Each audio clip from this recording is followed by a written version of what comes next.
bisnis kopi, bisa nggak kalian jadi pertama yang menciptakan bisnis kopi di sini? Bisa nggak menjadi yang pertama menciptakan bisnis kopi di Batu Sangkar? Gak yakin saya bisa, karena udah banyak tuh kopi shop dan kopi yang dari Batu Sangkar. Tapi caranya gimana kalian supaya menjadi kategorinya baru? Kopi kalian bukan kopi obat ngantuk tadi, saya bilang tadi. Jadi kopi teman nongkrong atau kopi apa gitu. Sehingga produknya sama-sama kopi, ngantuk ya.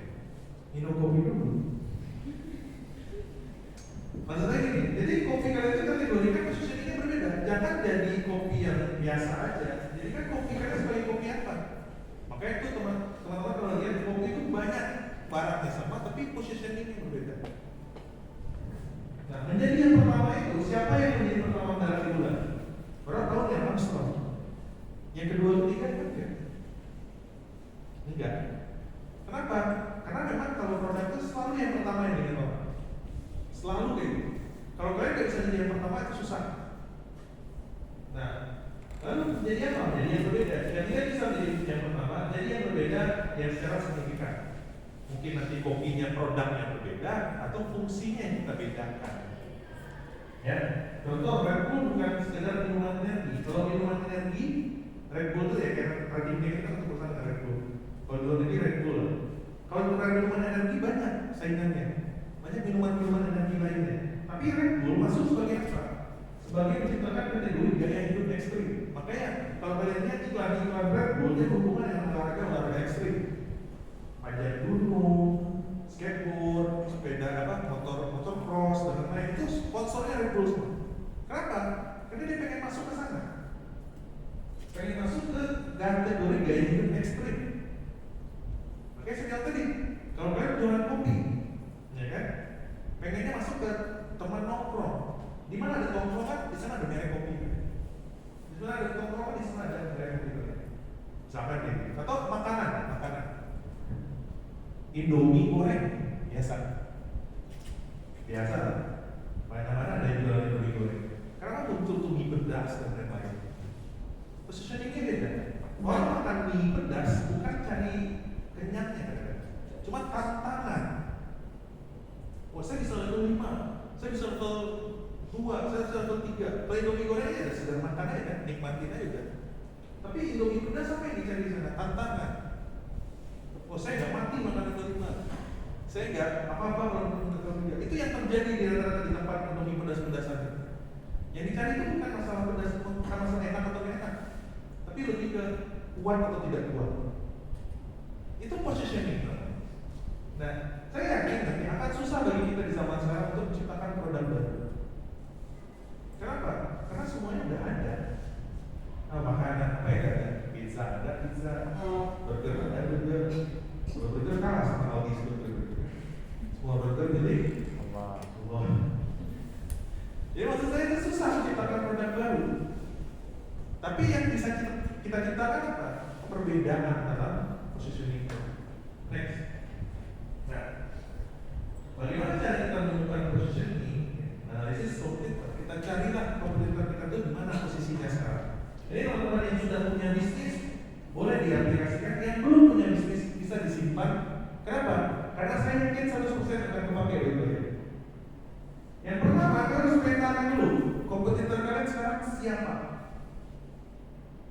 Siapa kompetitor kalian? Bisnis makanan misalnya. Kompetitor kalian siapa sekarang? Spesifik makanan apa? Oh, ayam geprek. Ayam geprek A, B, C, D, E, F, G. Oh, ini kompetitor saya.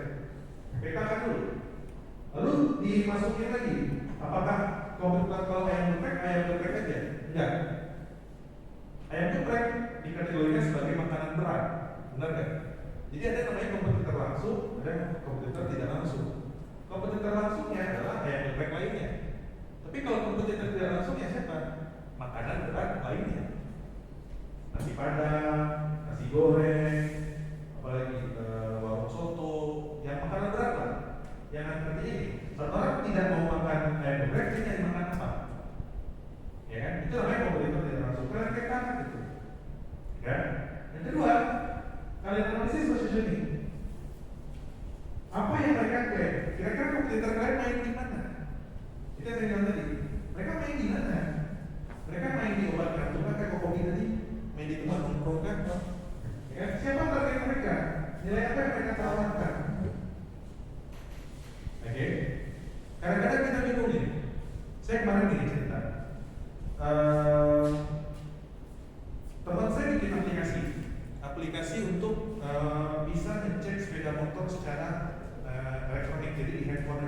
dia pasangin semacam kabel itu ke motornya, tapi motornya nanti bisa diperiksa langsung. Targetnya siapa? Targetnya orang bengkel katanya dia. Jadi orang bengkel nanti kalau periksa motor itu secara motor-motor terbaru terutama ya, itu nggak perlu cek mesin-mesin tertentu lagi, nggak bisa diperhatikan motor itu satu lagi, tinggal pakai kayak macam scanning gitu lah, kayak semacam apa? Kayak semacam ada alatnya yang dibikin, tinggal dicolokin nanti dia akan scan motornya secara langsung, kerusakannya ada di mana saja. Oke. Teman saya orang produk, dia bilang ke saya, dia minta tolong bantu positioningkan produk saya di mana. Saya ceritakan, sekarang yang komputer siapa? Komputernya ada. Orang bikin produk ini untuk siapa? Untuk orang bengkel. Dia bilang, udah ada positioningnya. Produk yang ada sekarang di pasaran dijual ke orang bengkel. Oke. Orang bengkel, tapi beda kita apa? Kita lebih murah harganya. Karena gitu, kita lebih murah harganya. Pertanyaan saya lagi. Pertanyaan saya lagi, apakah dengan lebih murah saja cukup untuk bersaing? Itu yang saya bilang tadi, perangkatnya aja itunya. Apa yang saya kembangkan? Saya bilang, coba positioningnya beda. Orang jualan ke orang bengkel, artinya nanti orang bengkel pakai alat ini untuk scan motor atau mobil klien atau customer-nya. Benar ya? Kita beda kan? Kita jual ini kepada milik kendaraan, sehingga dia nggak ditipu sama orang bengkel saat dia ke bengkel. Karena banyaknya itu, karena yang ibu ya, kita ke bengkel kata orang bengkel ganti A, ganti B, ganti C, percaya aja. Terus sampai di rumah dia bilang, ini ketipu nih, seharusnya nggak usah ganti ini, nggak usah ganti ini, nggak usah ganti ini. Pernah nggak rasakan hal yang sama? Karena apa? Karena nggak ngerti. Coba kalian punya alatnya di rumah, kalian periksa sendiri dulu, ternyata yang rusak cuma ini. Ke bengkel cuma bilang, yang rusak cuma ini nih. Bermanfaat nggak kira-kira? Positioningnya berbeda, alatnya sama, positioningnya berbeda. Sekarang kalian tahu juga kan, sekarang banyak tuh apa namanya itu, alat-alat kendaraan elektronik, alat-alat untuk kendaraan mobil atau motor yang seharusnya itu biasa dipakai sama orang bengkel, sekarang dipakai sama end user, customer. Itu banyak itu. Kenapa? Karena dia ganti positioningnya. Dia nggak pengen brandnya itu cuma sebagai punyanya orang bengkel, tapi saya pengen ganti brand saya itu dimiliki oleh customer. Nah itu contohnya. Lalu intinya temukan celah. Tadi saya bilang tadi, apa yang mereka klaim, customer kita dan klaim positioningnya apa? Siapa target mereka? Nah, kita bikin matriks perbandingan di mana mereka yang belum bermain, yang belum mereka sasar, kita masuk ke sana. Ya, kita masuk ke sana. Contoh paling simpel gini. Saya sering ketemu di IG saya lewat explore lewat ini. Joki skripsi. Ya kan sering lihat itu, ya kan? Targetnya dia mahasiswa. Benar ya? Kira-kira yang butuh skripsi siapa? Yang butuh tulisan-tulisan artikel siapa? Mahasiswa. Dosen juga butuh kan? Butuh. Karena kami itu butuh publikasi tiap tahunnya, tiap semesternya dan lain-lain. Ternyata ada yang saya lihat lagi itu dia bikin jasa publikasi untuk dosen. Dia main positioning berbeda, yang dikerjakan sama. Bikin artikel juga, bikin penelitian juga, hitung-hitung juga. Cuma dia main positioningnya berbeda. Dia mainnya positioningnya jualannya ke mahasiswa. Mungkin udah banyak nih yang main ke mahasiswa. Dia positioningnya main ke dosen. Itu sering saya muncul di desa. Itu yang saya lihat. Oh, dia berhasil dia menemukan perbedaannya. Padahal secara produk sama. Yang dibikin apa? Ngetikin artikel juga kok. Ya kan bikin tulisan juga kok. Ngecek nanti ngecek ini juga kok. Ngecek apa namanya? Ngecek turnitin juga kok. Berapa similarity-nya dan lain-lain. Sama. Yang membedakan apa? Yang belinya beda, bentuk apanya beda. Nah itu yang saya bilang kalian. Teman-teman, kalian kalau mau bikin sesuatu yang baru, saya yakin susah. Susah. Kenapa? Dimana-mana sekarang udah ada semua. Jadi teman-teman bisanya ngapain? Cari positioning yang berbeda.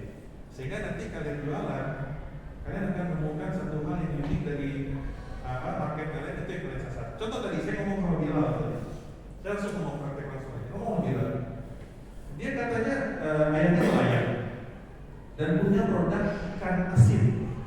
Benar nggak ya? Ikan asin. Terus dia cerita, saya pengen targetin Pak, ikan asin ini mau dijual ke wisatawan. Menarik kan? mungkin menarik karena bagi wisatawan mungkin what is this? The salty fish, gitu, ikan asin gitu misalnya. Mungkin menarik gitu bagi wisatawan asing, tapi ya udah, wisatawan datang sekali berapa sih? Gak sering kan? Apakah itu menjadi bisnis yang bagus? Enggak. Bisnis yang bagus itu adalah bisnis yang terus menerus, yang ada marketnya terus menerus.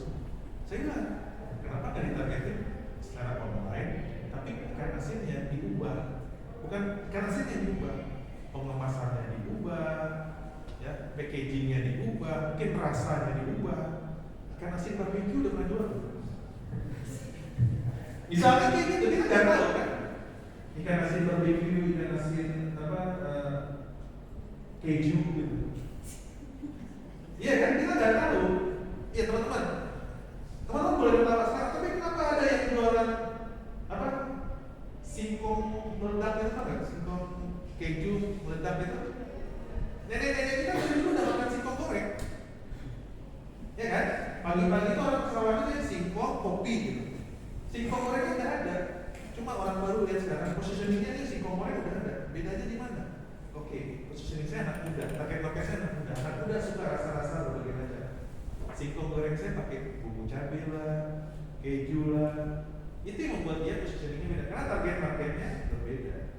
Padahal yang dijual produknya singkong goreng sama. Nah itu tadi yang saya bilang. Kita harus berusaha betul untuk mencari celah pasar. Next. Nah, terakhir kita ngomongin visual identity. Ini yang teman-teman sering lihat, tapi ini sebenarnya bagian terakhir. Brand yang kalian lihat adalah merek. Brand yang kalian lihat adalah nama. Dan brand yang kalian adalah storytelling. Nanti kita storytelling. Kita ngomong visual identity dulu. Next. Nah, teman-teman, pentingnya pemilihan warna dalam membuat brand. Penting memilih warna. Gini, kalian kampus Islami, ya kan? Kalau ini warna ungu, bahaya. Karena ungu identik dengan Kristen. Kayak gitu loh, nilai-nilai. Kalian petugas rumah sakit, ini warna kalian hitam. Orang takutnya di sana mati semua yang berobat di sana gitu. Karena kesannya beda, persepsinya beda. Nah ini saya sedikit jelaskan sih. Nanti bisa slide ini bisa dikopi. Merah, apa yang ditampilkan dalam kamera? Energi, semangat, ada urgensi, ada gairah di sini. Bisa dimakan saja.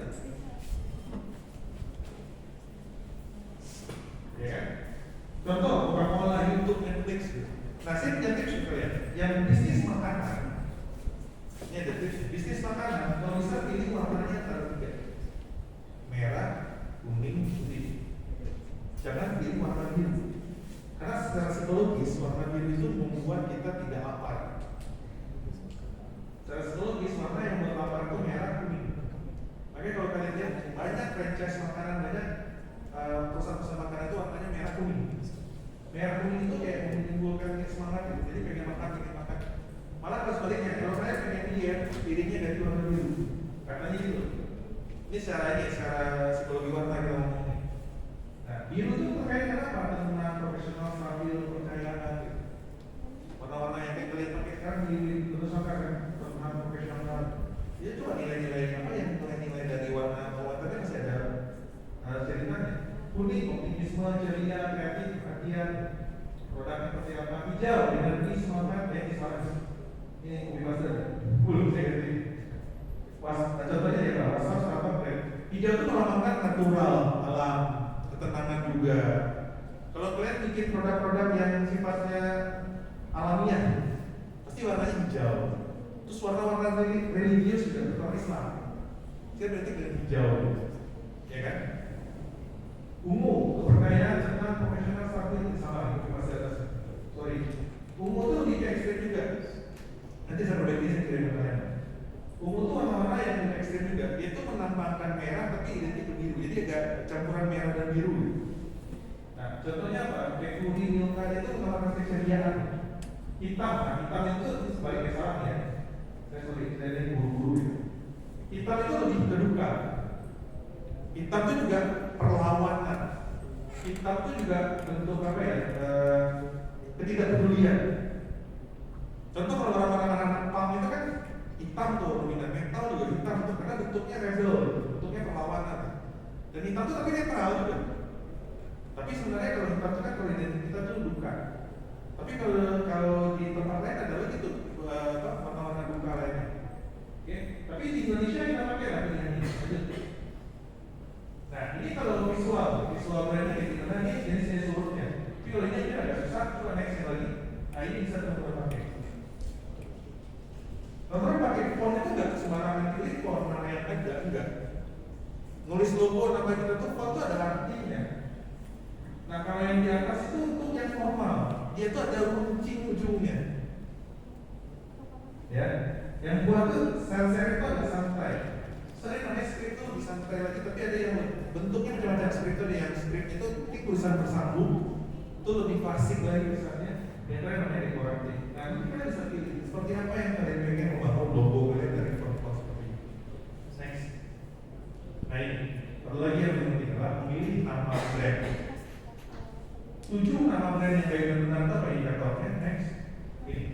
Yang pertama tidak mengandung konotasi negatif.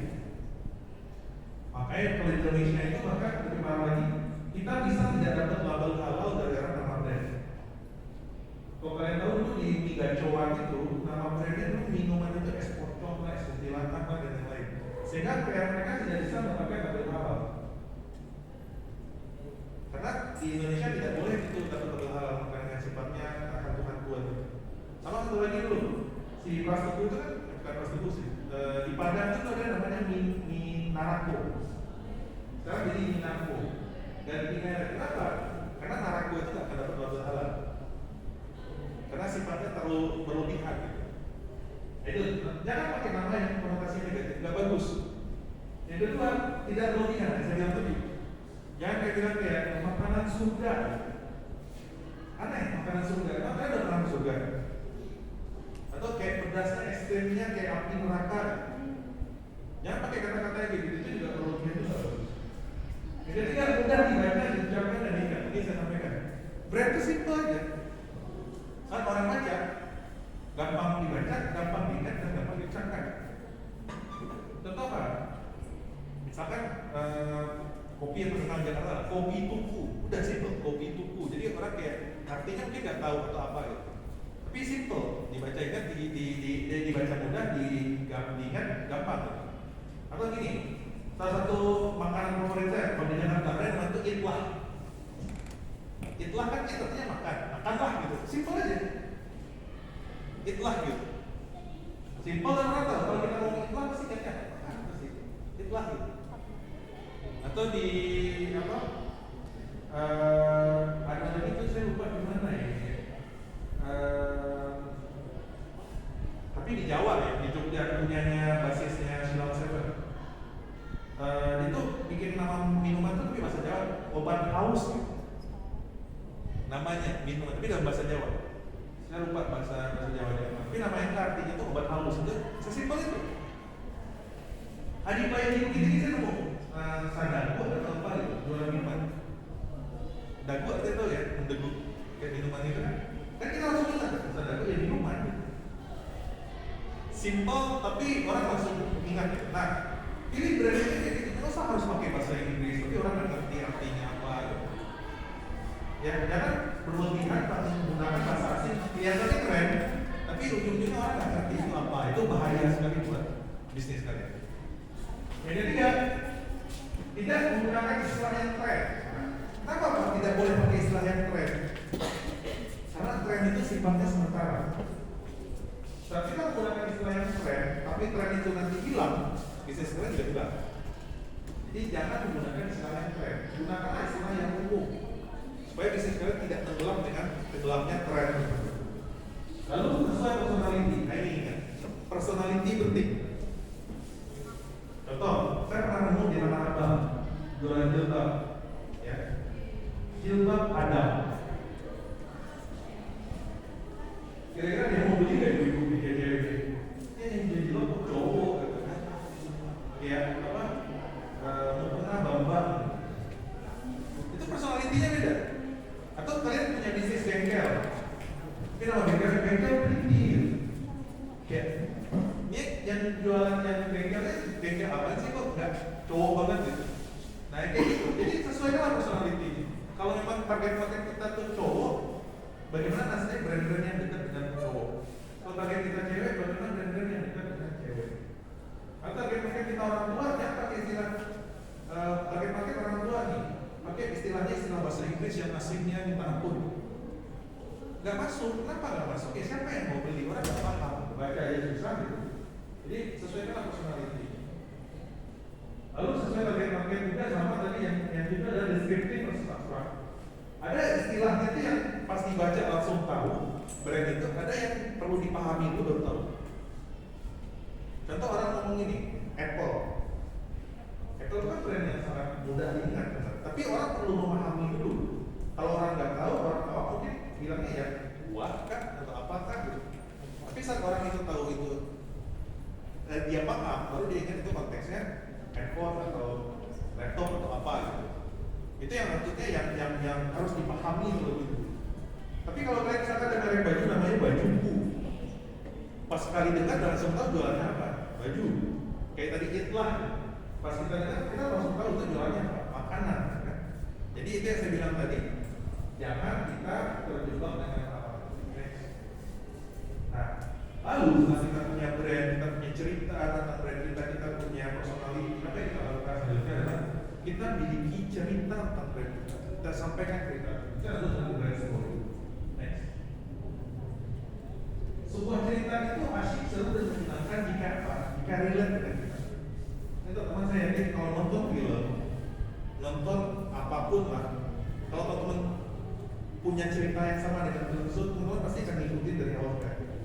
Itu pasti. Atau baca buku pun kayak gitu.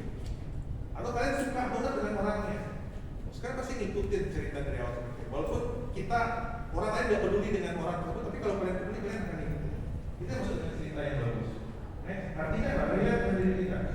Nah, visual design yang bagus itu menyenangkan. Kalau kita lihat punya visual yang bagus menyenangkan. Tapi story yang menarik jauh lebih mudah diikuti dan dipahami. Ini terkait dengan branding juga. Next. Nah, yang teman-teman kunci buat adalah nanti di sosial media kalau kalian punya produk, bagaimana kalian bisa bercerita tentang produk kalian yang sesuai dengan personality-nya. Ya kan kalian nanti membuat personalnya brand-brand seperti apa. Lalu yang kedua, kalian sesuaikan dengan target market-nya. Dan yang ketiga adalah kalian sesuaikan dengan positioning-nya. Dengan sebagai apa? Contoh, ada yang namanya one-liner story. Yang pertama harus kalian ketahui masalah customer, spesifik, pain point, terkesan mobility. Yang kedua, jelaskan rencana solusi Anda. Setelah ide baru bisa dipahami singkat, ketiga deskripsikan kesuksesan untuk mereka. Artinya ini, bahasa iklan itu simpel rumusnya. Before seperti apa, sebelumnya seperti apa, keadaan sebelum seperti apa. Oke. Terus didalami lagi keadaan sebelumnya. Kalau kita tidak selesaikan apa yang bakal terjadi, lalu masuk sebuah solusi. Dari solusi itu setelahnya seperti apa? Misalkan ini, banyak orang yang penyakitnya kamu pada malam hari, ya kan? Kami beli di apotek yang bisa 24 jam sehingga Anda dapat segera sembuh dari keluhan yang Anda alami. Itu story dari produk apotek K24. Kita apotek yang bukan merupakan namanya K24. Jadi story gitu. Atau simpel gini, kalian pernah dengar ini selalu saya ceritakan dalam kelas saya. Kalian pernah lihat iklan pas saya bikin sensor diving? Nempel nggak story-nya di kalian? Kalau saya sih nempel. Kenapa? Begini, sensor itu bikin iklannya simpel sekali. Di awal dia ada ibu-ibu atau ya ibu-ibu biasanya. Aduh, saya nggak bisa makan es krim atau gigi saya dulu saya minum es dan lain-lain. Pasti itu muncul di awal.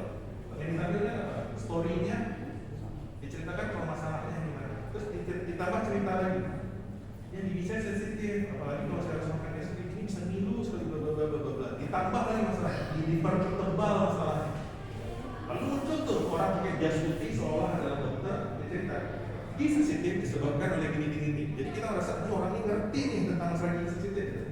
Baru dia masuk, sensor diet dapat menyebabkan dapat mencegah gigi sensitif ini. Ya kan baru masuk produk. Terakhir, apalagi? Ibu-ibu tadi ngomong lagi. Setelah pakai sensor diet saya bisa minum es teh lagi gini gitu. Artinya apa? Story-nya simple. Ya, mungkin masalahnya di awal buat, oke? masalahnya di awal juga, dipertebal, ditimbulkan solusi, dikasih produknya sebagai solusi tadi, terus dibilang aktornya gimana? Sama kayak obat apa, iklan-iklan kosmetik biasanya gitu juga, iklan-iklan sampo biasanya kayak gitu juga. Yang kayak dia ketombean misalnya gatal dia jotas itu di head and shoulder, dia mau action tapi gatal-gatal ketombe, gatal ketombe. Kamu nggak pakai ini ya? Dijelaskan lagi, ketombe itu sebenarnya ini head and shoulder. Terus itu baru dia terakhir pas syuting lagi dia nggak gatal-gatal lagi karena dia nggak pakai head and shoulder di ceritanya. Itu contoh story. Kalau kalian bikin produk bisa bikin seperti itu story-nya, yang menarik apa? Orang langsung tahu produknya menyelesaikan masalah apa. Orang langsung tahu kalau masalah itu nggak diselesaikan apa yang bakal terjadi. Dan orang tahu solusinya ada di produk kalian tadi. Jadi story itu penting bagi kita untuk menjual. Kan kita ngomongin terakhir itu keren ya, public relation. Bagaimana kita bisa bercerita tentang produk kita kepada orang lain? Bagaimana kita bisa bercerita tentang keunggulan kita kepada orang lain? Teman-teman ini, bisnis adalah sesuatu hal yang harus dikasih tahu sama orang. Kalian jualan nih, barang kalian bagus, yang murah juga. Tapi kalau orang lewat kalian bilang, bakal ada yang beli? Gak ada. Caranya gimana? Agar orang beli? Panggil kan? Ayo kak, lagi tren yang paling gampang. Sayang anak, sayang suami, sayang istri, misalnya gitu. Kenapa? Biar orang lihat, orang datang, orang beli. Kalau kalian gak sampaikan itu di sosial media kalian, tanya beberapa orang, kenapa kalian gak pernah tampilkan produk kalian? Malu lah, apalah, atau kayak gimana lah, alasannya kayak gak pede dan lain-lain. Orang gak akan tahu, percuma. Jadi yang paling penting adalah sampaikan, ceritakan. Nah ini jalan, next. Nah, ini yang tadi lagi, komunikasikan ratusan kali, bukan sekali dua kali. Agar kenapa? Agar mereka sadar bahwa mereka dalam masalah. Pak, kalau jualan kopinya masalahnya apa sih? Kita bikin mereka punya masalah. Kalau nongkrong tuh nggak minum kopi nggak asik. Kita bikin soalnya kalau nongkrong tuh nggak minum kopi nggak asik. Kita pertebal masalahnya gimana? Kalau nongkrong tuh nggak minum kopi gimana rasanya? Pertebal masalahnya. Walaupun kalian lebay itu terserah, itu namanya promosi.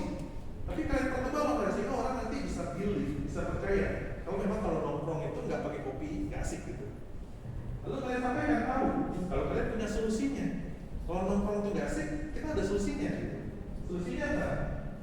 Nah, kalau ingin sukses dan trainer dengan salah. Jadi kalau udah nongkrong pakai kopi kalian, dia nggak asik lagi kayak di awal. Itu simple tipsnya untuk kalian bisa membangun story yang menarik tentang brand kalian. Saya yakin di sini di kepala kalian itu masih mengawal. Kenapa? Karena kalian nggak punya produk. Kita saya sampaikan tadi kepada ketua panitia. Ketua UKM. Dia bilang, ini nomor udah punya produk belum? Belum. Kalau belum punya produk, brandnya apa? Pasti ngawal kalau ngomongin brand. Karena gak kebayang, saya mau bikin apa ya? Tapi kalau udah punya produk, tinggal yang disampaikan Bapak tadi bisa dimasukkan ke dalam produk saya. Jadi saya kasih kesempatan nih. Kalian kan nanti, sesi saya cuma hari ini. Cuma nanti kalau kalian punya produk, nanti ada seleksinya, nanti masuk ke dalam inkubatornya. Kalau kalian punya produk, nanti saran saya satu. Boleh kalian tanya ke saya buka diskusi ke kalian, bagaimana kita mengembangkan brand terhadap produk kalian nanti. Saya sangat open discussion, nanti boleh add di IG saya di Budajuang, @Budajuang. Silakan add nanti di sana, atau nanti penitia boleh nanti kalau ada yang mau diskusi terhadap brand, nanti kalau udah jalan inkubatornya, karena tanya nomor WA saya di Bilal ada, WA saya diskusi nanti boleh.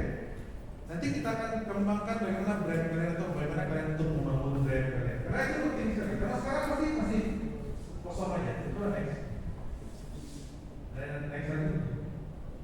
Next lagi nanti story nanti saya pengen nanti next lagi. Terakhir yang ini yang saya perlu. Saya nanti punya bekal buat kalian. Saya pengen sebenarnya prakteknya ini langsung di ruangan ini. Cuma masalahnya kalian nggak punya produk. Kita mau praktekkan apa gitu? Yang satu lagi ada kan? Nah, coba di perusahaan ini. Saya fokus perusahaan.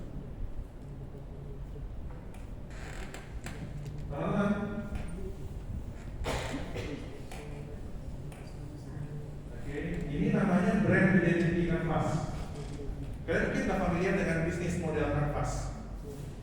Ya, mungkin ada yang familiar dengan bisnis model kanvas. Bisnis model kanvas adalah bagaimana kalian membedah suatu bisnis model dari sebuah usaha atau identitas perusahaan dengan bedah bisnis model seperti apa. Kalau ini kita ngomonginnya adalah bisnis model kanvas.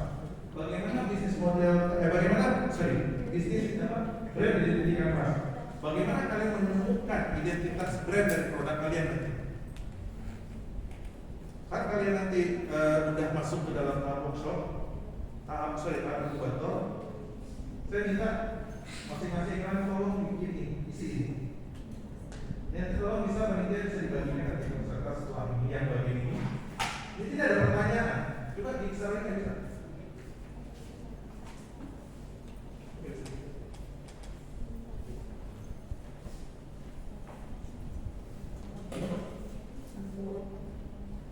Oke, di sini tuh ada beberapa ini, ada beberapa.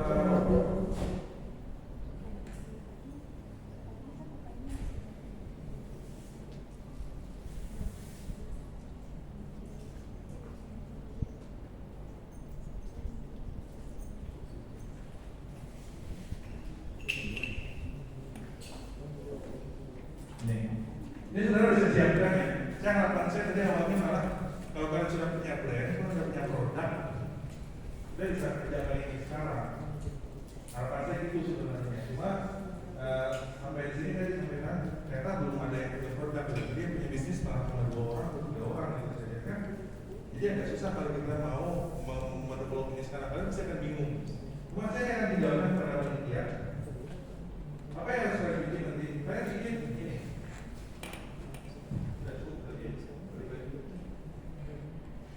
Oke. Ada berapa poin? Ini ada 8 poin di sini. Yang pertama itu namanya core DNA. Ada nilai apa? Apa manfaat utama yang buat Anda unik? Nanti kalian di situ. Jadi kalian harus jujur terhadap produk kalian nanti. Lalu masalah konsumen apa yang Anda selesaikan? Oke. Lalu masuk ke target audiens. Siapa target audiens kalian? Bikin secara detail. Lalu namanya brand persona. Brand persona itu bagaimana karakter dari audiens kalian? Saya target audiens kita anak muda, mahasiswa. Oke. Tapi brand personanya siapa? Kalau brand persona itu jadikan karakternya sebagai karakter fiktif. Sampai tersebut namanya target market itu adalah cowok, gitu kan? Mahasiswa UIN Nusantara. Oke. Kita bikin karakter fiktifnya namanya Aulia, umur 18 tahun, 20 tahun. Kos di Nusantara, gitu kan? Asalnya dari Pasaman mungkin. Uang jajannya berapa sebulan, ya kan? Pengeluarannya sebulan berapa? Gaya hidupnya seperti apa? Nongkrongnya di mana? Dia buka sosial media apa saja? Itu namanya brand persona. Kalian bikin sedetail mungkin persona orang tersebut. Kayak karakternya ada, tapi karakternya tidak ada, tapi seolah-olah ada. Lalu consumer equity. Kalian analisa komputer kalian, kalian analisa celahnya di mana, kalian kira-kira masuknya sebagai apa? Yang tadi saya bilang ya, kopi bisa sebagai warna, bisa sebagai teman nongkrong, kalian masuknya sebagai apa nanti?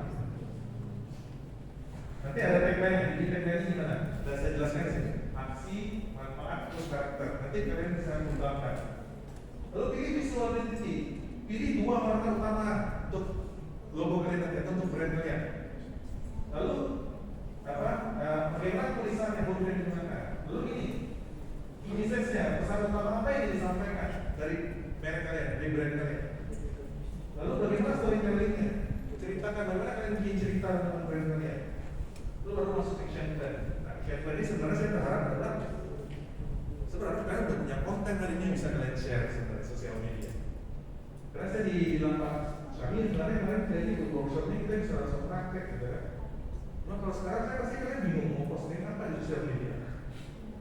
Produk nggak ada dan lain-lain nggak ada gitu kan, jadi bingung. Tapi saya berharap ini akan membantu kalian nanti untuk mengembangkan brand kalian. Ingat, bisnis tanpa brand hanyalah sebuah komunitas.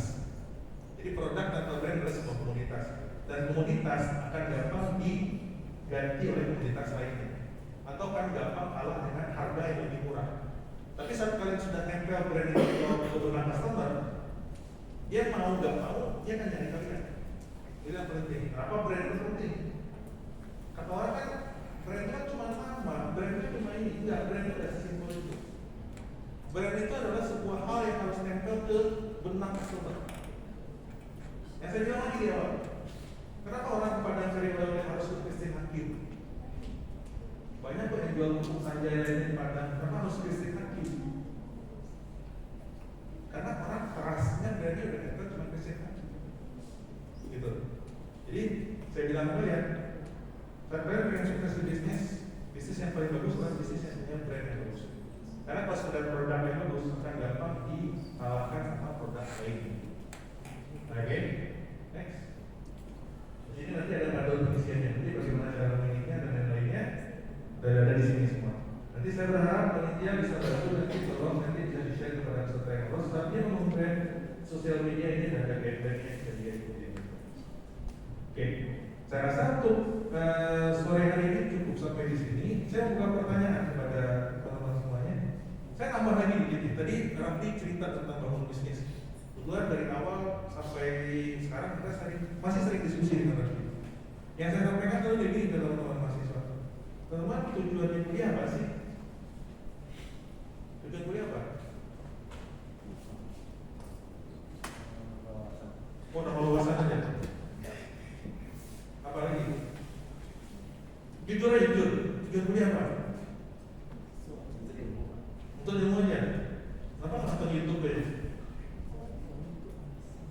Jujur, tujuan kuliah apa? Kerja tujuannya apa? Oke, berarti tujuan kuliah apa? Cari uang kan nanti kan? Kalau untuk ilmu aja nggak usah kuliah. Mahal-mahal kan untuk YouTube gratis. Kalau cari ilmu aja ya. Tapi kita tujuan kuliah kita apa? Cari uang. Pasti. Gak munafik lah. Tapi kalau yang udah banyak uangnya saya nggak tahu nih. Ya, kalau udah ada yang saya di rumah udah ada lahan sawit 10 hektar, helikopter di rumah udah banyak, nggak butuh uang lagi. Tapi kalau pada umumnya masih pengen kuliah dan cari uang, saya lulus nanti kerja cari uang. Kenapa harus nunggu lulus dulu baru cari uang? Itu motivasi saya terbesar dalam mahasiswa.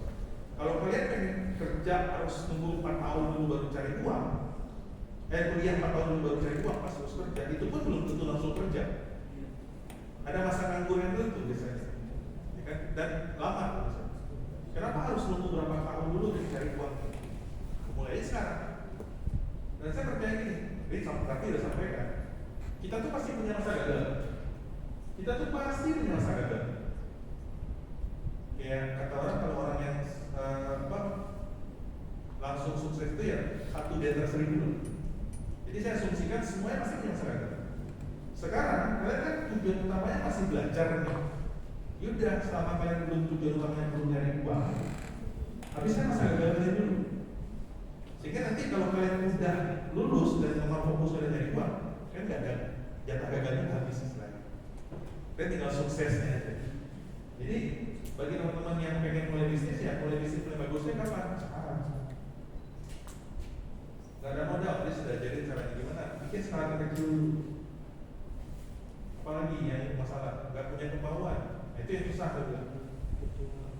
Kalau pengen kerja ya susah gitu kan. Tapi kalau pengen punya bisnis, saya rasa di sini yang pengen masuk bukan entrepreneurship ini pasti pengen punya bisnis, pengen punya jiwa bisnisnya ada yang ditumbuhkan. Jadi saya bilang, kenapa harus nunggu lulus kuliah dulu? Itu selalu saya sampaikan. Kenapa? Kalau nunggu 4 tahun dan lain-lain itu investasi waktu, investasinya juga udah banyak, habis banyak. Gak usah kalian pikirkan dulu. Kayak Raffi ini kan ekstrim dia bilang, saya pengen biaya uang biaya sendiri. Ekstrim saya bilang. Kalau enggak kalian gak usah saya ekstrim itu dulu motivasi ini. Motivasi sederhana aja. Jatah gagalnya habis dulu sekarang. Kalau kalian udah dapat pendapatan yang bisa biaya kuliah kalian sendiri itu bonus. Ya, jadi motivasi itu yang dibangun teman-teman. Karena apa? Karena basicnya kita orang Sumatera Barat ini kan berdagang. Bakatnya masih ada, jiwanya masih ada, tinggal dikembangkan aja. Nah, dan kekayaan kita tuh kaya sekali. Sumatera Barat tuh kaya sekali potensinya. Di alamnya ada, wisatanya ada, kulinernya ada. Apalagi yang kalian pengen bingung cari resource apa, bingung bisnis apa, macam-macam ada di sini. Tinggal kita yang mengemasnya seperti apa. Oke? Jadi saran saya kalau pengen punya bisnis semua ya mulai sekarang harus punya bisnis. Terutama tadi yang pengen bisnis dari modal harus mulai dulu. 2 ekor ayam dulu.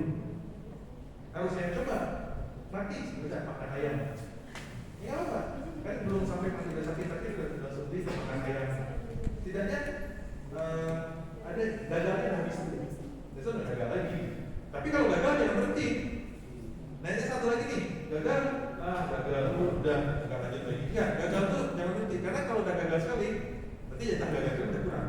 Nanti besok tinggal sukses aja. Siapa tahu jatah gagal kalian cuma satu jatahnya. Yang kedua udah sukses. Kalau 2 kali gagal kenapa? Siapa tahu jatah gagal kalian cuma 2, ketiga sukses. Kalau 3 kenapa? Siapa tahu jatah gagal kalian cuma 3, yang 4 sukses. Tapi yakinlah suatu saat nanti pasti jatah gagal kalian habis. Pasti jatah gagal kalian habis. Dimulai bisnisnya enaknya apa? Sekira udah ngerasain uangnya.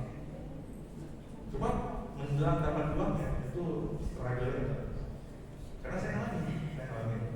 Jadi kalau kalian ujung-ujungnya pun nanti kerja, berapa? Pekerja yang punya bisnis, kerja kantoran, jadi camat yang punya bisnis. Kamu jadi bupati yang punya bisnis. Nggak masalah kan? Yang perempuan misalkan nanti, ini perempuan saya bilang, suatu saat nanti kalian kan punya anak. Kalau kalian punya anak, kalian nanti suatu saat nanti pengen fokus ke anak kalian. Tapi kalian pengen mandiri juga. Bagaimana caranya? Bisnis. Kalau kerja nggak mungkin. Ya. Satu lagi buat kalian semua, bisnis itu adalah satu-satunya hal yang bisa kalian wariskan ke anak kalian. Kalau kalian kerja jadi direktur, kamu kerja jadi direktur, namanya siapa? Awi ya. Kerja jadi direktur di sebuah perusahaan. Kalau kamu pensiun bisa nggak anak kamu jadi direktur juga? Enggak, karena perusahaannya bukan punya kamu. Tapi kalau kamu bisnis, kamu jadi CEO, anak kamu bisa nggak langsung jadi CEO itu? Banyak yang jadi. Jadi kalau mereka menabung investasi jangka panjang untuk memperbaiki turunan ke depan, bisnis ya. Dan udah terlalu banyak pengangguran di Indonesia ini. Itu realistis aja. Mahasiswa lulus tahun berapa? 80 tahun paling bukan cuma 500. Sisanya nganggur. Belum lagi pengangguran tahun sebelumnya. Belum lagi pengangguran tahun sebelumnya. Ngapain kalian bekerja? Nama-nama pengangguran. Kalian ada di tempat yang tepat, di rumah yang tepat untuk mengembangkan bisnis. Oke? Oke, saya dosen, bisnis. Jadi ada 2 hal yang dikembangkan, gak apa. Saya dosen senang sharingnya, bisnisnya senang uangnya. Kalau dosen jangan ada uangnya, di dosen nggak ada uangnya, tapi di bisnis banyak uangnya. Itu yang saya sampaikan sekalian. Kalau ada pertanyaan silakan. Sebagai trading atau sebagai bisnis boleh. Kita buka 3 pertanyaan. Silakan, penutup. Enggak. Pikir dulu. Nah, mau bertanya silakan bilang. Baik Pak, izin bertanya terkait dengan kami selaku mahasiswa ini mungkin sama dengan teman-teman yang lainnya. Salah satu penghambat dari ingin berbisnis itu ialah yang pertama ialah rasa malu, takut diketawakan orang lain, terus adanya takut kegagalan, terus yang mungkin yang terakhir itu terkendala modal karena sibuk membagi waktu antara kuliah dengan modal atau sibuk waktu. Modal satu, terus sibuk bagi waktu satu. Berarti 4 poin. Oke, yang pertama yang kedua. Yang pertama malu, yang kedua. Yang kedua tadi takut gagal. Itu udah jawab tadi ya. Malu itu sampai mana sih malu? Kalau saya nggak punya uang lagi masih malu nggak? Lebih malu mana ngemis nanti? Saya ekstrem ya. Lebih malu mana ngemis nanti? Lebih malu mana kalian lulus kerja, lulus kuliah nanti tapi gak ngapa-ngapain?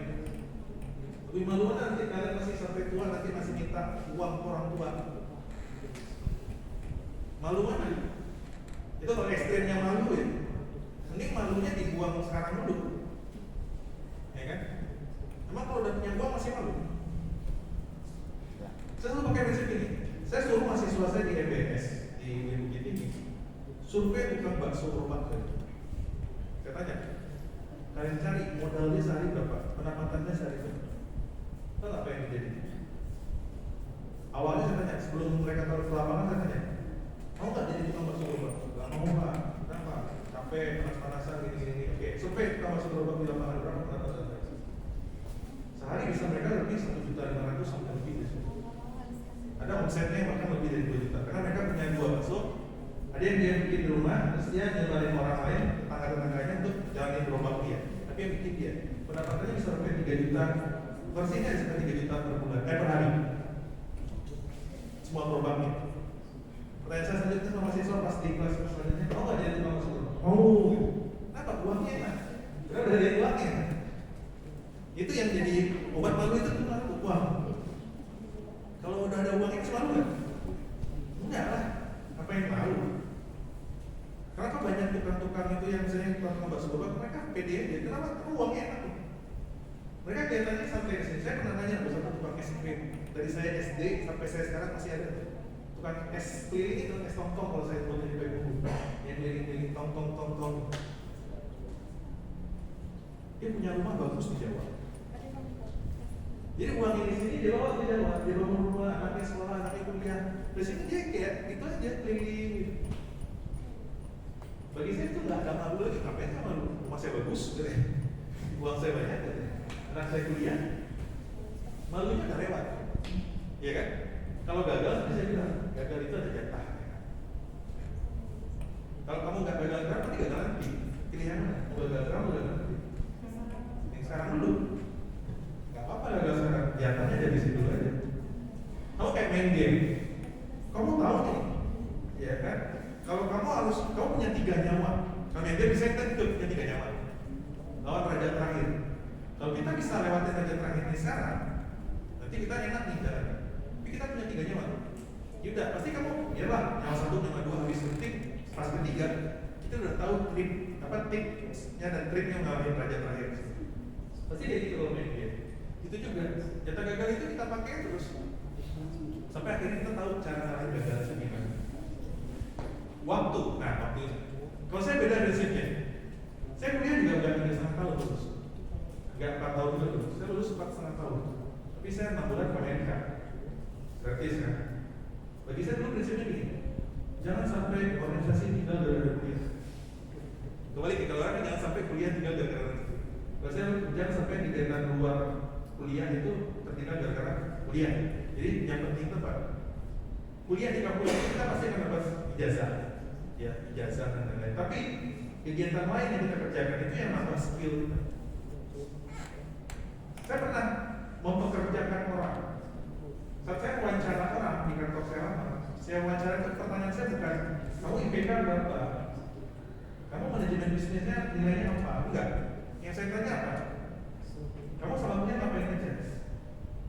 Kalau dia selama kuliah cuma belajar aja, saya blacklist. Jujur, saya blacklist. Kalau dia cerita, saya kuliah bisnis, Pak. Bisnis apa? Dia cerita gitu. Bagi saya itulah yang akan memperkaya wawasan dia saat dia kerja. Bukan kuliah. Ilmu kuliahnya dipakai cuma administrasi. Ini seorang dosen ngomong kayak gini, sebenarnya saya marahin. Tapi itu kenyataan. Karena saya kerja di industri, saya bukan dosen dari awal. Dalam baca CV saya orang lapangan dari dulu. Jadi saya ceritakan, teman-teman kalau mau kerja atau berbisnis itu artinya ya itu tambah skill. Skill itu yang kalian tambahkan sekarang. Ini kalau saran saya, waktu prioritaskan. Bagi prioritas. 24 jam itu kan kita punya 24 jam semuanya sehari. Ya. Cynthia dia 24 jam tapi punya bisnis. Kenapa kalian punya 24 jam tapi bisa punya bisnis? Misalkan gitu. Kenapa orang lain 24 jam waktunya bisa sukses? Kenapa kita enggak? Apa bedanya? Karena kita 24 jam kita banyak kan tidur. 24 jam kita banyak kan scroll TikTok. 24 jam kita banyak kan main game. Di saat kita scroll TikTok, orang lain belajar. Saat kita scroll game, orang lain mulai bisnisnya. Sebenarnya itu memprioritaskan aja. Kurangi aja lah happy kalian dulu sekarang. Jadi nanti happy-nya lama. Ya kan? Ini main game kan, terus pulang nih apa? Bahan dulu, setengah jam, scroll TikTok, YouTube, kan? Terus main game. Udah malam nih, tugas dulu. Nanti besok dosennya bilang kenapa nggak lulus? Gak ada waktu Pak, nggak sempat. Bukan gak ada waktu, nggak ada prioritas. Itu sebenarnya. Kalau dibagi, kalau kalian mau caranya kayak apa? Setiap hari kalian catat. Hari ini jam 9 ngapain? Ini jam 9 ngapain? Malamnya sebelum tidur evaluasi. Mana nih yang waktu saya digunakan untuk hal yang sia-sia? Boleh main game, saya juga main game. Cuma kapan saya harus main game, kapan saya berhenti main game? Ya kan? Saya juga scroll TikTok. Tapi kapan saya harus scroll TikTok, kapan saya harus berhenti scroll TikTok? Boleh dicoba nih teman-teman. Karena mahasiswa masyarakat, saya nggak punya waktu Pak, bullshit nggak punya waktu. Semuanya kita punya 24 jam, ya kan? Cuma waktunya itu gak diprioritaskan untuk hal yang produktif. Itu masalah. Ya kalau mau ya saya bilang tadi, sekarang mulai nanti malam, mulai tulis dari pagi kita mau tidur jam berapa, terus sampai ini jam ngapain aja. Jadi ada jam-jam itu ngapain aktivitas kalian. Jam tidur kalian ini evaluasi mana aktivitas yang berhasil, besok dihilangkan. Atau mana aktivitas yang menghabiskan waktu terlalu lama, besok dikurangi. Ujung-ujungnya insya Allah akan produktif, akan dapat yang hal-hal yang sifatnya lebih membangun diri kami. Itu aja. Ada lagi pertanyaan? Saya rasa sama ya, masalah mahasiswa itu adalah motivasi. Masalah mahasiswa itu adalah prioritas. Time management. Anak manajemen harus bisa manajemen. Anak manajemen yang bisa manajemen, gimana jadi anak manajemen gitu kan? Terutama manajemen waktu gitu. Karena yang paling kita punya sekarang adalah waktu. Kalau waktu aja kalian nggak bisa manage, apalagi uang. Percaya nggak saya? Kalian punya waktu banyak sekarang dan tempatnya banyak sama aja kita. Kalau kalian nggak bisa maksimalkan waktu kalian, saya yakin kalau kalian dapat 100 juta masing-masing, kalian juga akan coba habis 100 juta. Karena waktu itu kalau kalian nggak bisa manage, uang juga akan susah untuk manage. Oke, pertanyaan? Jam berapa sekarang? Berapa? Oke, pertanyaan lagi? Saya buka satu pertanyaan lagi, silakan. Baik, izin Pak, perkenalkan saya Nanda dari aplikasi Syariah. Saya bertanya, terkadang storytelling yang diberi prosedur itu menarik Pak, tapi ternyata itu ada unsur black campaign kayak merendahkan produk lain Pak. Nah, jadi bagaimana cara membuat storytelling yang menarik tanpa harus ada unsur merendahkan produk lain Pak? Oke, kalau di cerita yang saya bikin, bisa buka yang halaman saya tadi nggak yang storytelling? Yang di sini, yang pertama. Baik. Oke, ini aja dulu. Storytelling yang saya selalu bikin adalah storytelling yang fokus kepada produk kita. Memang banyak ya kalian, bahkan ya teman-teman kalau tahu Coca-Cola sama Pepsi itu kadang-kadang dia bikin iklan saling menyerang satu sama lain. Ada tuh satu iklan ya kayak anak kecil ambil Coca-Cola, dia pikir mau beli Coca-Cola ternyata jadi tangga buat beli Pepsi. Terus Pepsi balas lagi dengan hal yang sama gitu. Mereka saling menyerang satu sama lain. Kalau di dunia barat itu mereka kan istilahnya itu open ini kayak bebas lah. Kalau di kita tuh yang kita jaga itu etika. Dulu tuh di Indonesia juga ada XL dan Telkomsel, dia tuh saling menyerang sama lain. Bahkan spanduk mereka nempel sama lain dan saling tunjuk-tunjukkan. Padahal yang dekat ini saling tunjuk-tunjukkan sama lain. Yang merah kalah sama yang biru, yang biru kalah sama yang merah gitu. Saling menyerang satu sama lain. Nah makanya saya bilang nggak bagus kayak gitu. Secara etika nggak bagus. Kenapa? Karena di dunia modern sekarang yang paling penting itu bukan kompetisi, tapi yang paling penting itu namanya kolaborasi. Kita nggak tahu nanti suatu saat nanti produk kita bisa bekerja sama dengan produk lain. Makanya saya bilang fokuslah ke produk kita dalam storytelling. Contoh yang saya bilang tadi, bagaimana kita membuat orang sadar dengan masalahnya mereka dulu gitu. Dan fokus ke solusinya itu ada di kita. Nggak perlu kita jelek-jelekan orang lain. Misalnya kita ngomong, kopi itu jelek, kopi ini jelek, kopi itu jelek. Nggak usah kita ngomongin itu, fokusnya ke kopi kita. Kadang kita belum terlalu mengekspor produk kita terlalu berpikiran terhadap orang lain terlebih dahulu. Itu karena ini biasanya. Karena kita merasa terancam. Kita kalau udah terancam pasti mau orang. Itu sifat manusia. Kalian merasa dipojokkan nih. Kamu yang bikin orang kita bukan saya Pak, si bilang apa? Pasti ada gitunya. Cara membela diri paling awal itu kan menuju orang lain. Itu self defense paling normal di kita. Kita menyalahkan orang lain. Makanya kami hitam itu selalu jadi kasihan sama kami hitam, selalu jadi dia disalahkan. Makanya saya bilang jangan merasa terancam. PD dengan produk kita dulu. Fokus kepada produk kita dulu. Storytelling yang baik adalah storytelling yang ceritakan tentang produk kita. Gak perlu diceritakan orang lain. Sangat tidak perlu. Kecuali kalau nanti suatu saat kalian sudah direndahkan atau diserang duluan yang mau rendahkan orang lain, ya itu baik lagi. Tapi di Indonesia saya rasa etikanya tidak bagus seperti itu. Apalagi kalau kalian sebagai anak syariah, kan ada manajemen bisnis syariah deh. Itu belajar ekonomi syariah, bukan syariah. Syariah itu kan kita nggak bagus kita merendahkan orang lain. Salah satu nilai yang kita jaga di sana. Jadi yang paling utama bagi saya adalah yaitu fokus kepada kekuatan kita. Cari masalah orang. Karena gini, kalau kita cuma jualan produk kita aja, orang akan tertarik. Misalkan, apa bisa? Kamu sepatu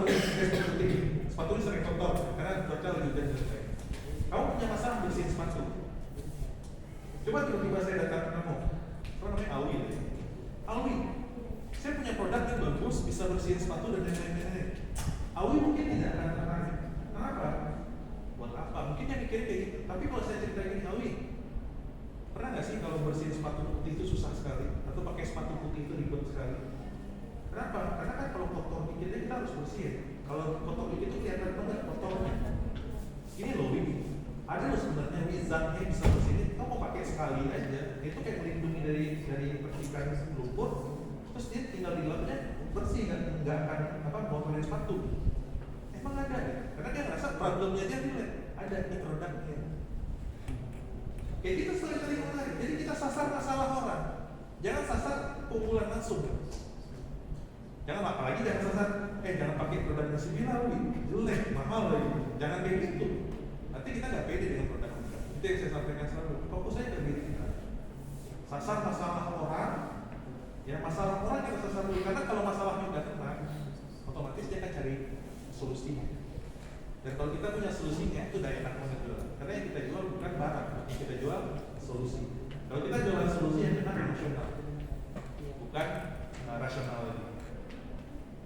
Itu yang terjadi kenapa orang datang ke Christian Hakim, bukan ke saja yang lainnya ibadah. Kenapa? Karena mereka merasa emosional mereka udah terbangun. Di mana dibangun emosionalnya? Di sosial media. Seolah yang lihat TikToknya Christian Hakim itu udah kenal sama Christian Hakim secara langsung. Karena dia nyapa dia kan, halo, ibu udah lagi di toko nih, gini. Seolah kita yang disapa secara personal. Saat kita datang ke tokonya, ibu saya yang di TikTok ya. Mana kenal dia sama kita gitu kan? Itu sering terjadi. Sering terjadi seperti itu. Seolah dia nyapa kita secara langsung. Itu kalian bisa bangun kayak itu, orang seolah kenal kalian itu secara langsung. Itu bagus sekali. Bagus sekali itu produknya. Pasti orang akan lari ke saya jamin. Oke, siapa namanya tadi? Nanda. Jadi Nanda ya fokus ke bagus kita aja, jangan ke orang lain. Nah itu jelek kita kalau kita fokus ke orang lain, nanti kita nggak pede dengan produk kita. Oke, ada lagi? Oke, silakan. Panggilannya? Bia. Ya, dari jurusan manajemen syariah. Nah, di sini kan dia udah ada nih sebuah nama brand, produk, terus sekalian sama targetnya itu udah jelas. Okay. Cuman minusnya itu karena waktu itu pernah gagal, tuh kami kan itu kayak barang-barang sejenisnya barang kakak gitu. Dan karena pernah ada gagal, tuh kita banyak melakukan kayak riset, percobaan lagi. Cuman seperti yang Bapak bilang tadi kan motivasi itu perlu banget. Nah jadi motivasi dalam diri itu udah ada, dan tapi dalam motivasi dalam orang tuanya itu nggak ada mendukung gitu loh. Iya, padahal kan emang belum dari beliau gitu. Cuma karena nggak mendukung itu mungkin dia melihatnya itu karena banyaknya modal daripada keuntungan yang didapat, jadi orang tua tuh nggak mendukung lah untuk itu kan. Nah jadi di situ kita mundur lah. Tuh kalau menurut Bapak gimana caranya untuk mengatasi hal tersebut kalau dari orang tua aja nggak ada motivasi, padahal dari kitanya itu udah ada motivasinya. Yang jalan bisnisnya siapa? Saya sama Orang tua ikut ya? modal masih Orang tua modal ngasih uang. Bisa nggak kalau modal ngasih uangnya kamu hasil dari uang jajan kamu aja? Jadi uang jajan sedikit hemat, sikat dari uang jajannya, kakak juga kayak gitu. Jadi pakai udah nggak usah dari orang tua nggak usah tahu uangnya pakai buat ini. tapi waktu itu pernah nyoba kan, cuman pas ada yang gagal tuh kan kami merasa produk kami ini kurangnya adalah bagian kurangnya. Nah itu kami kayak coba lagi. Kurangnya apa? Tapi buat yang benar-benar kering, tapi dia tuh nggak tahan lama, jadi benar-benar pas kalau udah lama itu dia jadi ya gitu. Jadi kan nggak bagus dilihatnya juga. Kenapa begini? Minyak? Iya, cara pembuatannya. Udah coba pakai pengering minyak dulu? Udah pakai alat yang kayak dia topas tapi bisa muter. Iya. Udah pakai gitu. Tapi masih kayak gitu pas dalam kemasan. Oke. Nah, ini yang saya bilang tadi, motivasi terbesar itu kadang-kadang dari diri kita, tapi kadang-kadang orang tua nggak dukung. Ada yang kayak gitu juga. Ada yang kayak gitu juga, pernah ngalamin kayak gitu juga. Pernah orang tua nggak dukung bisnis, atau buang-buang uang atau ini kan. Nah ini percaya deh, orang tua tuh pasti pengen yang terbaik buat kita. Percaya itu. Kenapa orang tua kadang-kadang nggak dukung buat bisnis? Karena dia tahu bisnis itu tidak stabil. Dia pengen kamu kerja aja. Kenapa? Kalau kerja udah gajinya aman.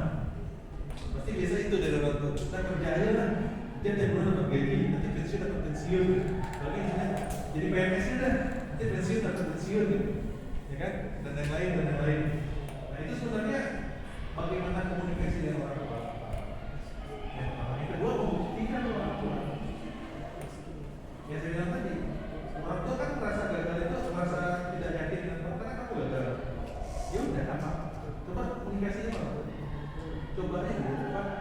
Nggak apa-apa kok, saya nggak apa-apa kok. Kan uangnya kan tetap dikasih ke kamu sebagai uang jajan kamu misalnya gitu ya. Artinya kan tidak merugikan orang tua, kamu nggak minta, Pak modal habis mah, tambah modal mah, Pak modal habis mah, tambah modal, kan nggak kayak gitu kan? Kayak gitu kan? Enggak kan? Kan dari uang jajan kamu kan? Ya sebenarnya kan uang jajan kamu mau belikan apa kan sebenarnya nggak apa-apa. Tinggal komunikasi sama orang tua dan buktikan. Jadi balik lagi sekarang produk kamu, masalah pertama adalah komunikasikan dengan orang tua dengan baik. Karena nggak mungkin orang tua tuh pasti dia merasa dia lebih tahu dari kita. Kita tuh pasti selalu dianggap anak kecil sama orang tua. Pasti. Nggak akan pernah kita tuh dianggap dewasa. Bahkan saya deh, udah umur 38 tahun ini, sama orang tua saya masih dianggap anak kecil. Nggak pernah kita tuh dianggap dewasa secara utuh tuh dewasa.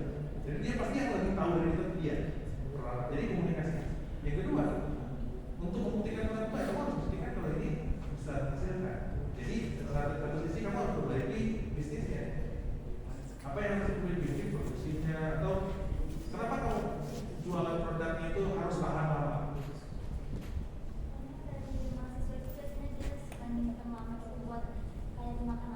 Kenapa nggak bikin produk yang buat keren aja kayak saya bilang punya singkong apa namanya singkong meledak itu dan lain-lain kan orang kan ekspektasi orang nggak akan tahan lama. Jadi orang akan makan sekarang ya itu sekarang. Kenapa nggak diubah sistem kayak gitu? Positioning lagi. Coba diganti positioning. Karena orang nggak beli produk kamu karena merasa kayak ekspektasinya produknya akan tahan lama. Coba positioningnya diganti emang bukan produk yang tahan lama. Positioningnya diganti jadi produk yang sekali makan habis. Pasti beda ekspektasinya. Kenapa orang kecewa? Karena ekspektasinya di sini, hasilnya di sini. Tapi saat ekspektasinya di sini, hasilnya di sini, orang nggak kecewa. Padahal kan tinggal ganti ekspektasi aja. Nah, bagaimana mengganti ekspektasi customer? Dengan mengubah positioning produk. Kamu nama produknya apa namanya? Hah? Snacking on snack. Singkongnya di mana?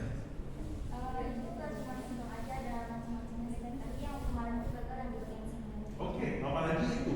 Kenapa harus singkong? Saya pikir harus singkong semua. Saya satu produk sendiri. Dia mau produk singkong. Kenapa harus singkong? Kenapa kamu mempermasalahkan singkong dari berbagai macam bestseller tapi gagal? Itu nggak gagal namanya.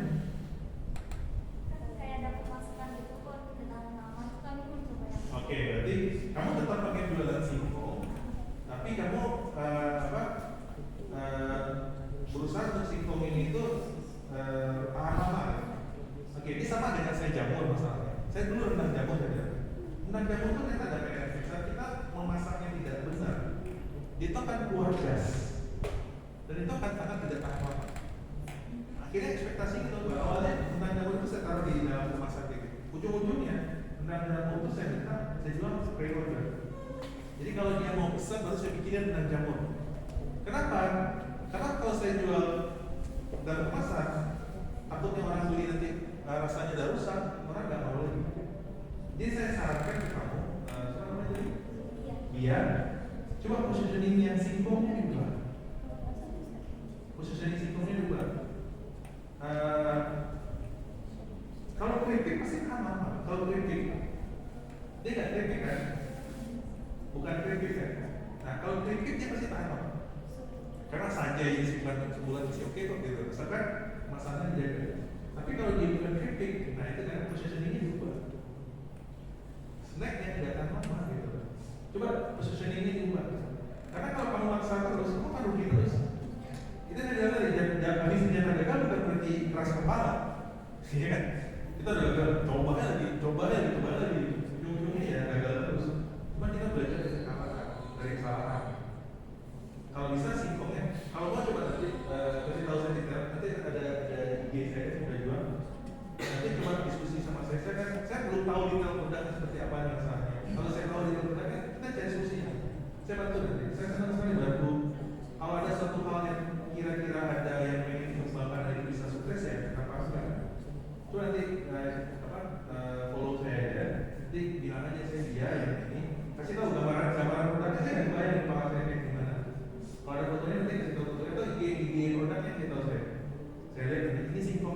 lama itu dihindari berapa. Karena saya juga jualan penampilan, saya pakai mesin ini mengiris minyaknya yang di spinner itu, minyaknya keluar. Tapi penyakitnya gini, makanan berminyak itu enaknya gimana? Di minyak. Kalau minyak itu kan rasanya nggak enak. Nah itu juga penyakitnya. Kalau kita kurangi minyaknya, jadi makanan sehat jadi nggak enak. Nanti cerita lah nanti ya. Tapi kalau sama orang tua saran saya komunikasi. Buktikan kalau saya punya pengalaman yang sama. Pembuktiannya adalah saya bisa tuh. Ini orang tua saya nyerah. Asalkan dia pasti pengen yang terbaik buat anak. Kalau kamu happy ya dia pasti happy juga. Itu sih. Kan orang tua tuh gini aja. Mama saham mama di sini 20%. Nanti kalau sukses mama pegang saham 20% dari bisnis saya. Happy gitu. Jadi nanti kalau udah sukses jadi komunikasikan aja. Terus pasti nih, takutnya nilai kamu jelek dari bisnis ini aja nilainya oke aja. Apa sih harapan orang tua kalau kamu buktikan harapannya tidak kecewa dengan kamu melakukan bisnis. Oke? Oke nanti tolong ya, saya pengen lihat produknya kayak gimana. Saya penasaran dengan bagaimana kamu gagalnya itu seperti apa. Penasaran. Soalnya singkong itu jarang gagal olahnya. Kecuali tape yang pakai fermentasi itu akan sangat gasnya tinggi, itu kan berbeda, itu mungkin ada gagal. Tapi kalau yang normal sih saya jarang gagal. Kelapa singkong itu jarang gagal olahannya, apalagi di Sumatera Barat. Ada lagi satu lagi. Ada dua selesai. Boleh saya mau nanya, kita mau kabur. Mau apa pak? Iya pak. Ada lagi? Kalau nggak saya tutup. Oke. Teman-teman saya bilang lagi sekali lagi, jadi saya punya kanvas yang saya kasih di sana tadi. Boleh kalau kalian nanti mau pakai, silakan dipakai. Kalau nanti jadi, saya taruh nih, kalau kalian nanti jadi dan mungkin sesuatu dengan itu, tolong tag saya di IG. Tolong tag saya di IG. IG saya nanti @udajuang. Sekali lagi @udajuang, simple sekali. Nanti lihat aja animasinya cowok botak berjenggot. Ya, saya bilang kan simple sekali. Udah jual, nanti boleh tag saya kalau kalian pakai, tag saya di sana. Saya pengen lihat hasil kalian setelah pakai brand kanvas saya seperti apa. Oke, saya rasa cukup. Terima kasih atas waktunya. Saya tutup dengan nama penutupan ini. Subhanallah wa bihamdika, asyhadu an la ilaha illa anta, astaghfiruka wa atubu ilaik. Terima kasih. Assalamualaikum warahmatullahi wabarakatuh.